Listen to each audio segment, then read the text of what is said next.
प्रज्ञा, शील, करुणा और दान। आज आज इसकी बात कर लेते हैं। प्रज्ञाशील, करुणा और दान।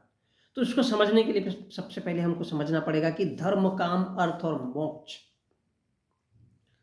तो धर्म किस पर टिका है? साम, दाम, दंड और भेद पर। साम, दाम, दंड और भेद पर। तो लेकिन धर्म अगर वहां पर भी जाएगा तो फिर क्या करना है? इधर उसके नाम पे वो क्या करेगा? वो जंगल में जाएगा, जंगल में रहेगा। जंगल में मंगल मतलब उसको सेक्स भी जरूरी है। जैसे राम जी के साथ में उनकी पत्नी सीता को भेजा गया था, और उसका सपोर्टर कौन था? काम। काम यानी अब वो लक्ष्मण जी के रूप में प्रतीक में है। छोटा भाई भी गया था, काहे के लिए? साथ देने के लिए। तेरे को कोई मारता है क्या? चल मैं भी खड़ा हूं। तो सेक्स की पूर्ति करने के लिए सीता जी भी थी, यानी पत्नी को साथ देना चाहिए। पत्नी कहाँ रहेगी? क्योंकि पति परमेश्वर होता है भाई। अगर भगवान राम जी जंगल जाएंगे तो पत्नी को भी जाना, क्योंकि मन अगर हो गया, विचलित हो गया, तो फिर शारीरिक संबंध भी जरूरी है। तो ये काम, काम भी, और उसके लिए किसके लिए? जो धर्म का काम करेगा। और दूसरी चीज है अर्थ। वो कहीं जाएगा नहीं, वो कहीं जाएगा नहीं, वो वही पड़ा रहेगा। क्योंकि पैसे की जरूरत कहाँ है? जहाँ राज्य संचालन होगा। और मोक्ष किस हालत में मिलेगा? मोक्ष कब मिलेगा? जैसा 14 साल के बाद राम आए और उनका सम्मान हुआ था।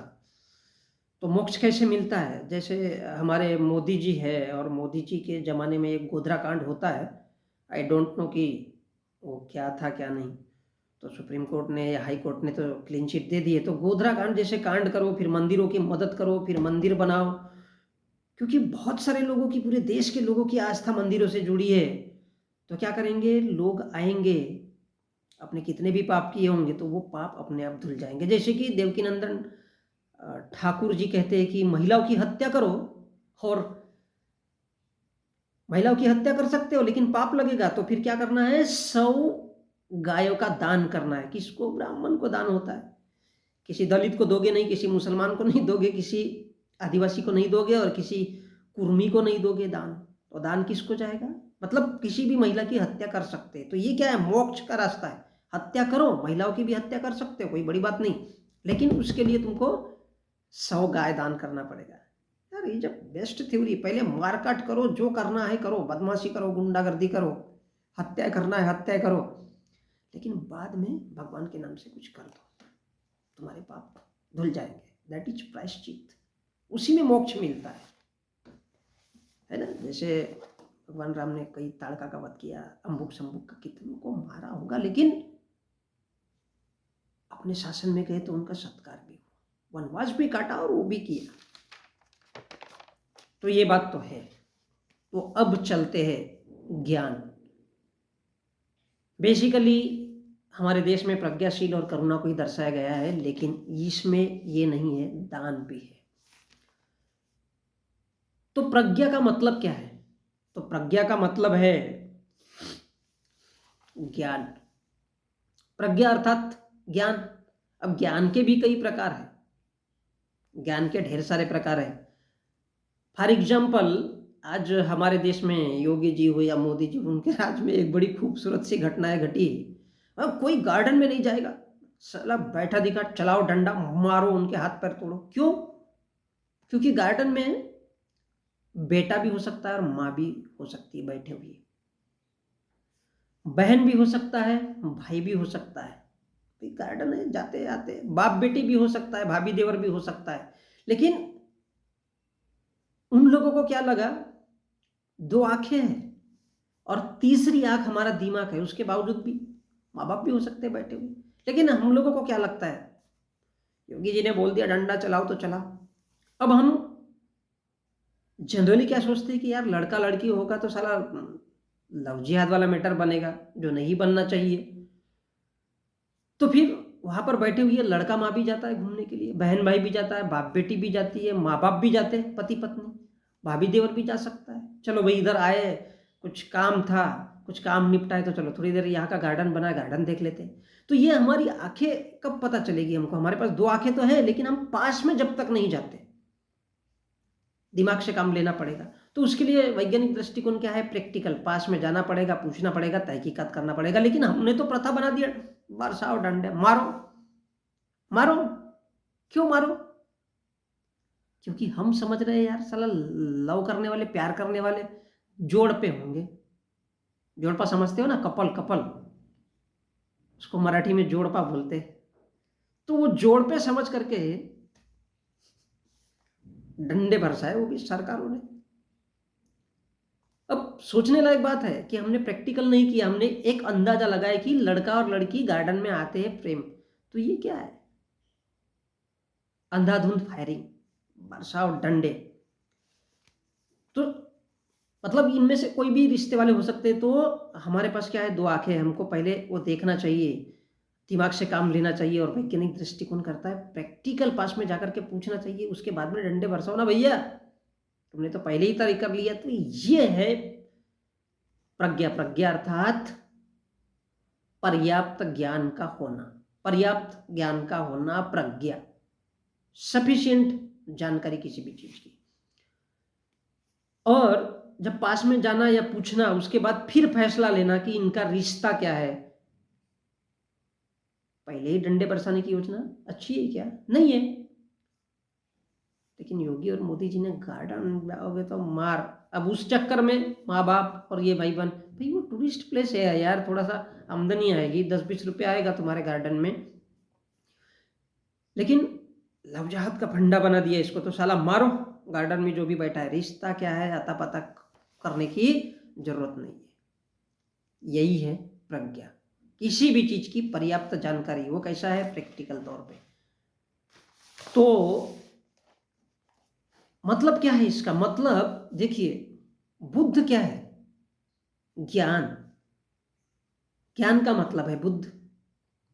अब कोई सवाल पूछता है कि लोग बुद्ध को बुद्ध क्यों कहते हैं, तो ज्ञान की अवस्था की संज्ञा, पहचान बुद्ध है। ज्ञान की अवस्था, सफिशिएंट जानकारी है तो उसकी अवस्था को ज्ञान बोला जाता है। 2500 साल पहले वो आदमी जिसको बुद्ध कहते हैं, वो कहता है जो जन्म से पैदा है। आप जन्म से पैदा हुए हो, मैं जन्म से पैदा हुआ हूं, तो भैया मैं मरते दम तक, मरते दम तक आदमी ही रहूंगा ना। मैं थोड़ी कुत्ता, बिल्ली, गाय, घोड़ा बन जाऊंगा। तो मैं प्रथमतः भी आदमी हूँ, अंतिमतः भी आदमी, और पूरा आदमी का ही जिंदगी जी करके जाऊंगा। मेरे को बीमारी है, अस्थमा है, मेरे को और कोई बीमारी है, तो भैया ये सब भोग के जाऊंगा ना मैं। आदमी के रूप में मेहनत करता हूँ, काम करता हूँ, खाता हूँ, चुपचाप रहता हूँ। तो ये क्या है? मैं आदमी हूँ। आदमी को दुख भी होता है, तकलीफ भी होती है। तो बोले बुद्ध बनने के लिए क्या करना पड़ेगा? बोले ज्ञान अर्जित करो। मैं तो जीवन भर खोजता रहा। वो 2500 साल पहले बोलता है।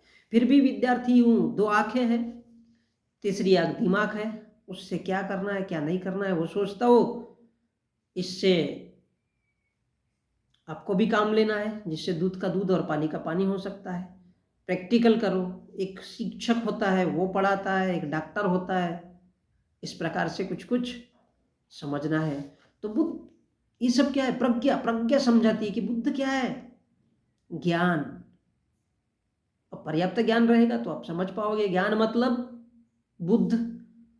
तो इसका क्या मतलब है?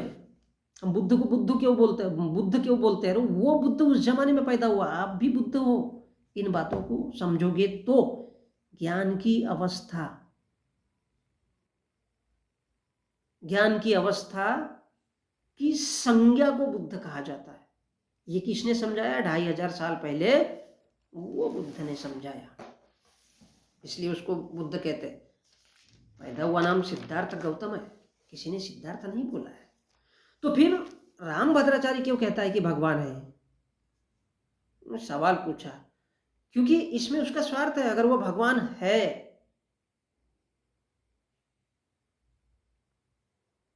भगवान है ऐसा बताएगा तभी तो भैया गुड़ रहेगी, तभी तो लोग जाएंगे। और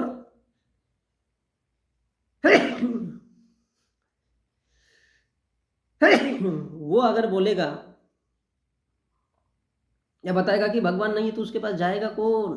कोई नहीं जाएगा। तो फिर वो गद्दी बैठ करके फायदा क्या है? उसको पैसा कौन देगा? पैसा नहीं देगा तो भीख मांग के खाएगा। तो जातक जो जिंदा है, जातक मतलब क्या है? जो जिंदा है, जो जिंदा रहेगा, जो जिंदा ही मरेगा। तो जिंदा रहने का अस्तित्व क्या है? स्वार्थ है। जातक का स्वार्थ क्या है? हम मनुष्य का अस्तित्व क्या है? स्वार्थ। कहीं ना कहीं किसी न किसी चीज से। अब मैं भी इस यूट्यूब पे आ गया, कुछ तो होगा। तो जगत गुरु राम भद्राचार्य पंडित बोलता है भगवान है, तो मानना पड़ेगा, मानना पड़ेगा। क्यों मानना पड़ेगा?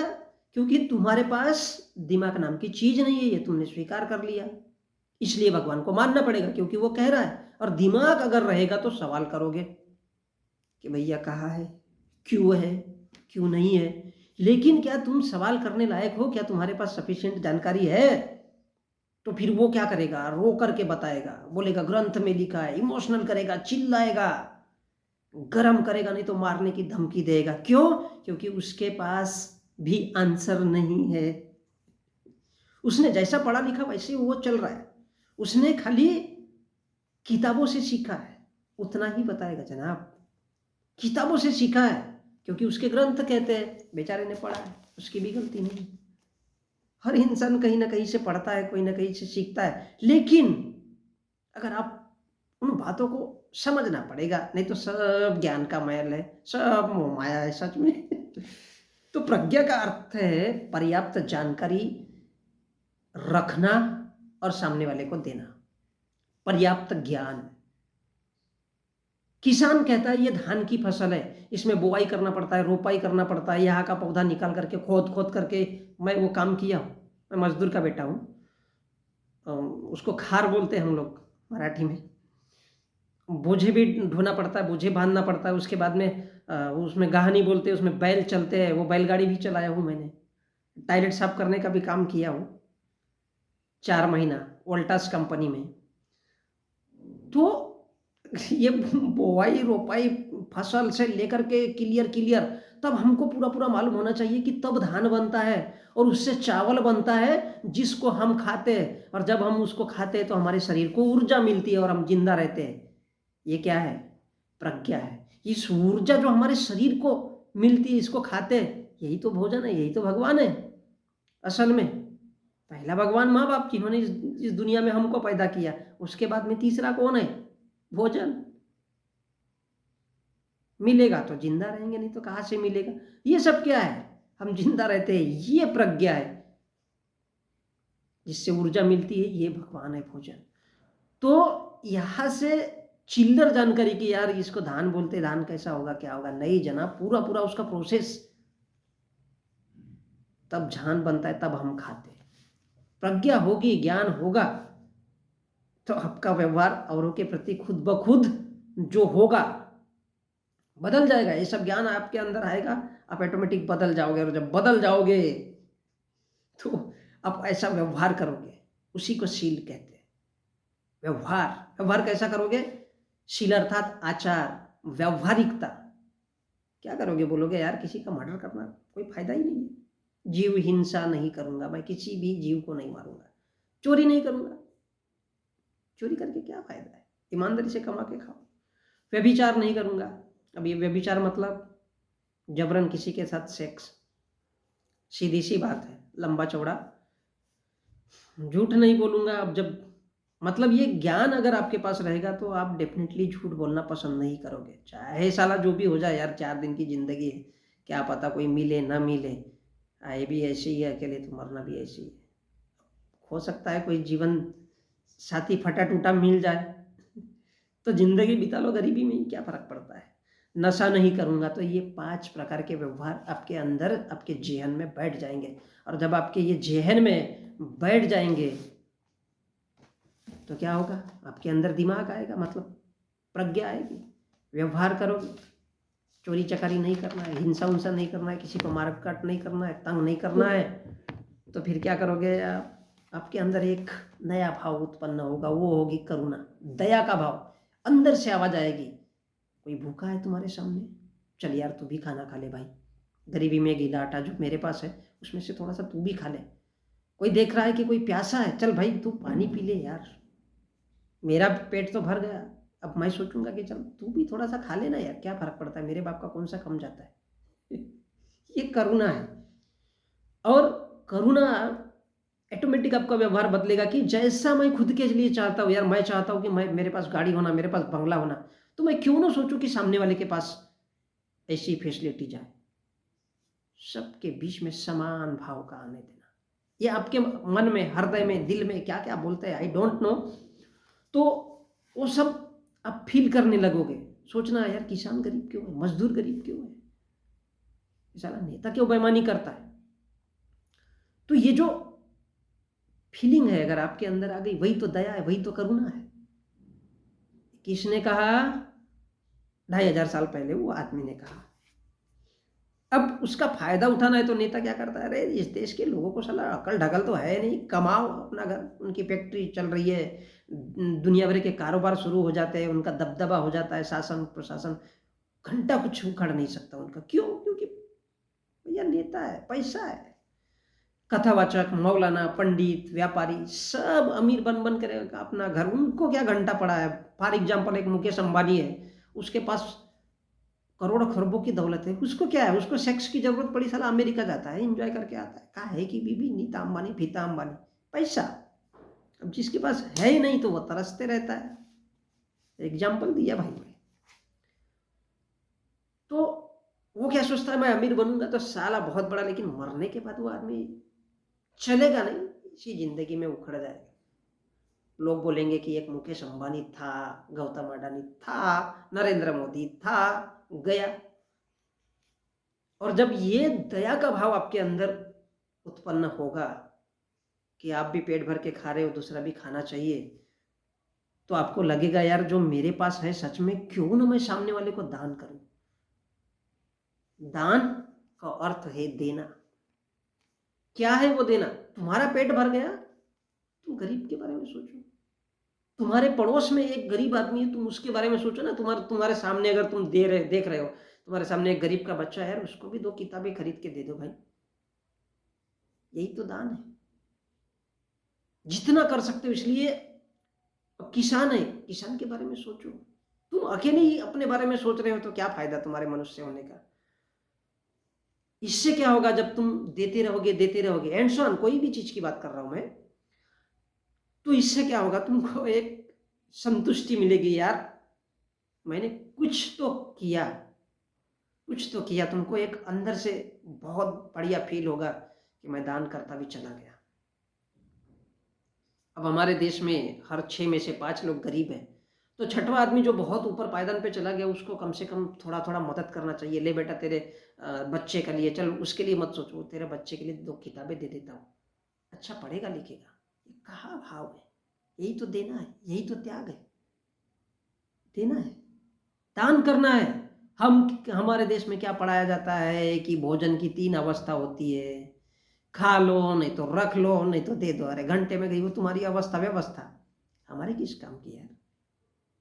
वो ये नहीं बोलते कि दान का मतलब क्या है। भैया तुम्हारे पास इतने सारे बोरे भर भर के नोट कमाते हो, रो रो के, लोगों को इमोशनल करके, परेशान करके, उनको बुला बुला करके, उनको बातों में फंसा फंसा करके, तो थोड़ा सा क्या फर्क पड़ता है भाई, लोगों को दे दोगे लेकिन तुम्हारे पेट में तो वो खुजली है ही नहीं। तो ये क्या है? यही है प्रज्ञाशील करुणा और दान।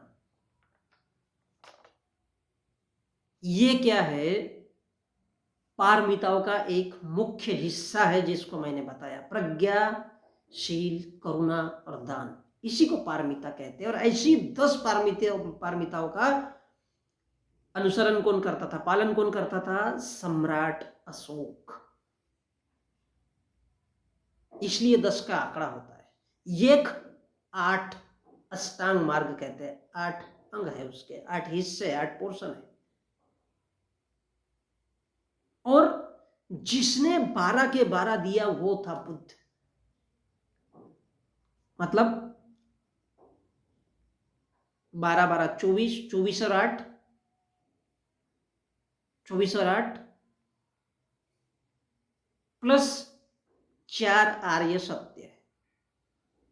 अब लोगों ने दिमाग लगाया कि बोले बुद्ध में 36 गुण थे, ये थे, वो थे।